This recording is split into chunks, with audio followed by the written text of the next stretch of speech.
فتاوی رضویہ اعلیٰ حضرت امام احمد رضا خان رحمۃ اللہ تعالیٰ علیہ کے فتاویٰ، آپ کے رسائل اور تحقیقات کا مجموعہ ہے، 30 جلدیں۔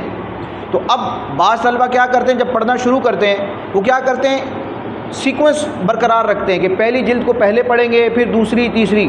اب فتاوی رضویہ کی پہلی 4 جلدوں میں طہارت کا بیان ہے، پانی کے، وضو کے، غسل کے مسائل ہیں، اور اس میں اعلیٰ حضرت نے بڑی شاندار تحقیقات کی ہیں۔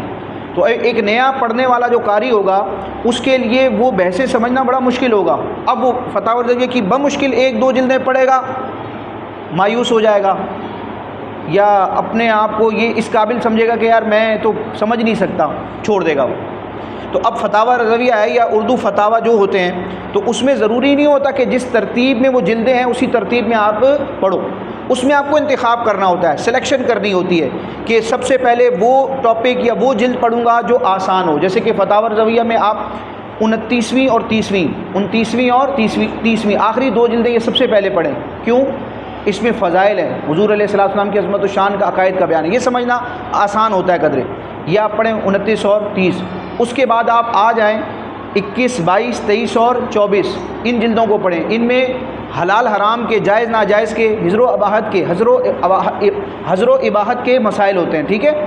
یہ سمجھنا بھی بہت آسان ہوتا ہے دیگر مسائل کو سمجھنے کے مقابلے میں۔ پھر آپ آ جائیں 5ویں جلد پر۔ 5ویں جلد میں اذان، اقامت، نماز کے اوقات، یہ مسائل ہیں جو آپ بارش شریف میں بھی پڑھتے ہیں، نور الازہ میں بھی پڑھتے ہیں۔ پھر آپ دیکھیں 5ویں جلد ہے، 6ٹھی جلد ہے، 7ویں اور 8ویں، یہ ساری جلدیں نماز کے مسائل پر ہیں۔ یہ آسان ہوتی ہے کیونکہ نماز ہم روزانہ پڑھتے ہیں، ان مسائل سے ہمارا روزانہ واسطہ رہتا ہے تو سمجھنا آسان ہوگا۔ پھر 9ویں جلد ہے جنائز، کفن دفن، جنازے، قبر کے مسائل، یہ بھی کوئی اتنے مشکل نہیں ہوتے، اس کو پڑھیں آپ۔ پھر 10ویں جلد ہے جس میں زکوٰۃ، روزہ اور حج کا بیان ہے، اس کو پڑھیں آپ، ٹھیک ہے؟ پھر آپ مزید جلدوں کو جیسے جیسے چاہیں گے آپ مطالعہ کر سکتے ہیں۔ جیسے 11ویں، 12ویں اور 13ویں جلد، اس میں نکاح کے، طلاق وغیرہ کے مسائل ہیں۔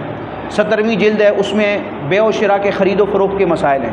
تو جو آپ کو ٹاپک آسان لگ رہا ہے پہلے اس کو چوز کریں، اس کو آپ پڑھیں، یہ ہوتا ہے مسئلہ، ٹھیک ہے؟ ترتیب سے پڑھیں گے مسئلہ ہو جائے گا۔ ہاں، جس کو ساری چیزیں آتی ہیں، فنون آتے ہیں، درس نظامی جس نے کیا ہوا ہے، ساری بنیادی باتیں پتہ ہے، وہ اگر درس فتاوی رضویہ کو شروع سے پڑھے گا نا، اس کے لیے مسئلہ نہیں ہوگا، کیونکہ وہ جو اصطلاحات آ رہی ہیں، جو بحثیں آ رہی ہیں، جو ریسرچ آ رہی ہے، اس نے پہلے سے وہ چیزیں پڑھی ہوئی ہیں، سمجھ میں آ رہی ہے آپ کو، تو اس کو سمجھنے میں مسئلہ۔ لیکن نیا طالب علم ہے، اس کو سمجھنے میں کیا ہوگا، مسئلہ ہوگا، اس کو اپنی سہولت دیکھنی ہے۔